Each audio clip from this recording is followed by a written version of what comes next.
Let's talk to Maggie Oliver, former Detective Constable, Greater Manchester Police and campaigner and for many, many years on the grooming gangs. Maggie, very good morning to you.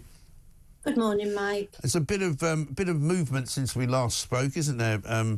Andy Burnham's come out in Manchester and said that he thinks there should be an inquiry. Paul Wall, Labour MP for Rochdale, got Sarah Champion now, who's always been on side, Labour MP for Rotherham, and Dan Carden, Labour MP in Liverpool. Is the tide turning, do you think, for Keir Starmer a little bit? What I would say, Mike, is like I said to you, I think last week, I've done that many interviews, I can't remember who I said what to. But, you know, the devil is in the detail. Yeah. We had the ICSA, you know, the National Independent Inquiry. It was a complete and utter whitewash when it came to the grooming gang section. So, you know, announcing a public inquiry, for me, is meaningless. I do not want another parade of senior police officers, senior social workers and council leaders who, in my opinion, are entirely responsible for having turned their backs on generations of children for, in my knowledge, 2 decades. I've been working on this for 20 years. So, you know, it's a knee-jerk reaction for me, and they're all like doing the political manoeuvring. Where are we going to sit? How much are the public going to be bothered about this? Is the spotlight going to go off it again? But there are so many factors. I want this to, if they are going to do something, we don't need more police and more social workers to say what a great job they're doing. What we need is victims, survivors, people like me, those who have been calling out the failures in our system for many, many years, and it's been falling on deaf ears.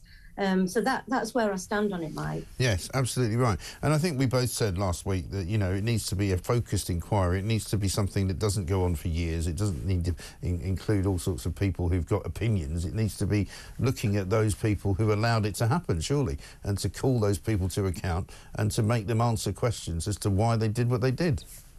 Well, I know why they did what they did, because they wanted to cover up the reality of what was going on. I personally want to see criminal accountability for chief constables who have knowingly failed in their duty to protect children, and social workers. You know, for me, there has never been any excuse, and I'm saying nothing different now, you know, Mike, than I've said for the past 12 years. It's taken this amount of time for finally the surface has been scratched, and I think that's because an international spotlight has been horrified of what has been going on in our country. And I do want to say, it is not just victims of grooming gangs, it's all victims of sexual crime that actually are being failed. You know, and it isn't all about a prosecution for me. It's about the way they are treated, how they are cared for. Are they given any kind of support at all? There are so many failures and gaps in our criminal justice system that I would like to see a radical overhaul of the whole system. You know, judges are not independent. Chief constables are not independent either. They are doing the bidding of the government. And, you know, you could actually say that the government in many ways are powerless, because it's the men in grey suits in the back offices that are actually pulling the strings. So, you know, I have not got anything good to say about most of them, and unfortunately that's how I truly feel, Mike. And what do you feel about Keir Starmer's assertions that, you know, he was the one that changed the law and changed the rules and actually was responsible for getting more grooming gangs actually, you know, to court and charged and put into prison? I mean, that's what he says he did. Well, I'm afraid that I disagree with that. You know, he was Director of Public Prosecutions when I worked on the Rochdale case. The charges that were levied at the men who were raping dozens of children on a daily basis were painfully inadequate. You know, I repeatedly say the man who got a 13-year-old pregnant didn't even get charged with rape. He was out of prison in less than 4 years.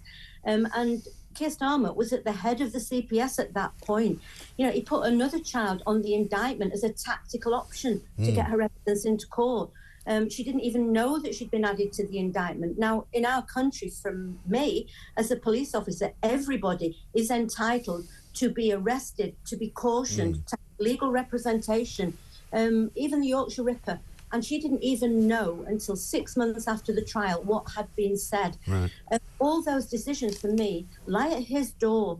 Nazir Afzal, yes, he was the chief prosecutor, but I find it inconceivable that they did not have conversations about those decisions. So I disagree. Those decisions were, for me, painfully inadequate. They did not go nearly far enough. We didn't have deportations. We've had millions spent in legal aid with these rapists fighting to say they've got a right to a family life in this country. There are so many threads that run through this, and I know every one of them inside out, Mike. And I'm really horrified that it's dragged on for so long, and it's playing politics, a lot of this, looking at their own positions, when what we really need is cross-party honesty, action and accountability, and then we might see some changes. And what about all those Labour MPs who didn't, I think we talked before the vote last week, who just went along with the whips, who said, please don't vote for an inquiry. You know, they could have done that differently, couldn't they? I think that's the problem, that we don't have openness and honesty. If they are being, I mean, it's in a way, Mike, it's similar to me in my job as a police officer. You know, I was told senior officers make decisions and you do as you're told. And if you can't do that, you're in the wrong job. Well, I think as a country, we need to start having public servants who act in the best interests of their constituents, of the public, of victims, and they don't just do as they're told. We need to be calling out these horrendous failures when we see them, and it shouldn't be that a person has to leave the job and lose their livelihood like I did for telling the truth. We need to change the way we are running our country, and ultimately that book stops with Parliament, and I do not feel that they are representing the will of the country. They're failing so many victims and survivors whose lives have been destroyed, Mike, that it makes me really, really angry, especially when people like me or victims and survivors are being accused of being far-right extremists. We're not.